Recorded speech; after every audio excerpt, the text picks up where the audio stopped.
करेंगे। Hamas chief मारा गया है, नेतन्याहू का बड़ा बयान सामने आया। बेंजामिन नेतन्याहू ने सोशल मीडिया एक्स पर पोस्ट किया है और लिखा उन्होंने कि आईडीएफ के हमले में हमास चीफ मारा गया। बड़ी खबर निकलकर सामने आ रही है। हमास का गाजा चीफ मोहम्मद सिनवार मारा गया है। इजरायली पीएम बेंजामिन नेतन्याहू ने यह ऐलान किया है, ट्वीट करके इस बात की जानकारी उन्होंने साझा की है। ये बड़ी खबर निकलकर सामने आ रही है। हमास चीफ के मारे जाने की खबर निकलकर सामने आ रही है। सोशल मीडिया पोस्ट पर पीएम नेतन्याहू के द्वारा ये पुष्टि की गई है।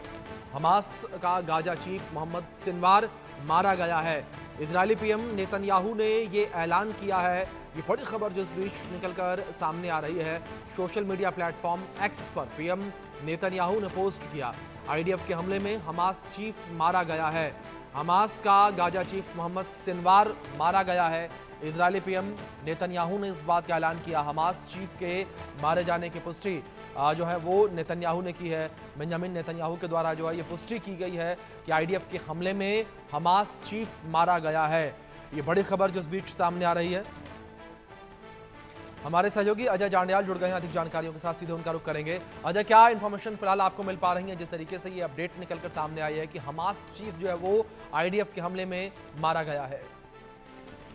देखिए अभिषेक, बड़ी डेवलपमेंट है। खासतौर पे हमास और इजराइल की जंग जो है वो लगभग 2 साल से ज्यादा समय से चल रही है और आप देखें तो अमेरिका की तरफ से, तमाम बड़े कई देशों की तरफ से जो है इस जंग को बंद करवाने के लिए, रुकवाने के लिए, सीजफायर के लिए जो है वो प्रयास किए जा रहे थे। मगर नेतन्याहू की तरफ से साफ कर दिया गया था कि जब ट्रंप की बात को उन्होंने नहीं माना था हमास ने और कहा था कि हम अपने जो बंधक हैं उनको नहीं छोड़ेंगे, उसके बाद इजराइल ने कहा था कि हम अब उन्हें खुद छुड़ाएंगे और जंग जो है वो आर पार की होगी।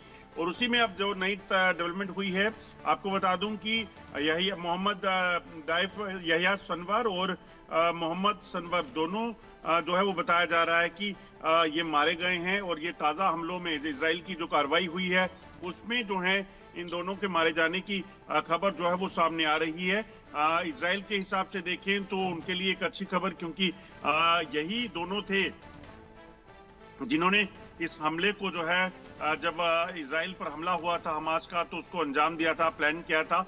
और इन्हीं जो है जो बड़े नेता थे हमास के, उनको मार गिराने के लिए लगातार कवायद जो है वो इजराइल की चल रही थी। तो एक बड़ी कामयाबी इजराइल के हिसाब से देखा जाए तो मिल रही है। अब देखना होगा कि इससे हमास कितना टूटता है, कितना फर्क पड़ता है। क्या इजराइल एक बार फिर से जो है अपने आप को हिम्मत जुटाकर फिर से हमला करने की कोशिश करेगा, ये एक बड़ा सवाल है जी। दूसरी ओर अजय, जिस तरीके से 2 नाम और इसमें शामिल किए गए थे, नेतन्याहू ने जिस तरीके से कहा कि हमने मोहम्मद देइफ और याह्या सिनवार और मोहम्मद सिनवार को मार गिराया है, अगर 2 और नामों को लेकर जिक्र किया जाए, किस तरीके से ये एक्टिव थे और किस तरीके से एक बड़ी उपलब्धि के तौर पर इजराइल इसे देख रहा है?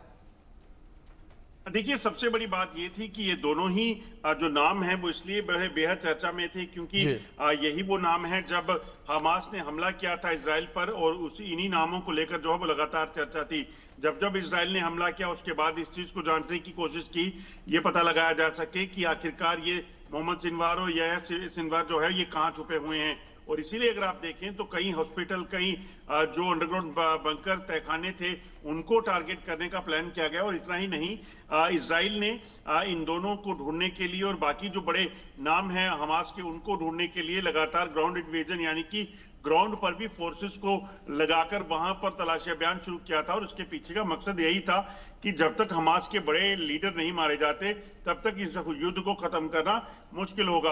और क्योंकि देखिए, जब सिपह सलार मारा जाता है, जब नेता मारा जाता है, जब मुखिया मारा जाता है, उसके बाद कहीं ना कहीं जंग, ये कहा जा सकता है, फिर खत्म हो जाती है। तो कहीं ना कहीं इजराइल की मंशा यही थी कि इन टॉप कमांडर जो है इनको ढूंढना, इनको मार गिराना, और उसी को लेकर कवायद जो है लगातार चल रही थी।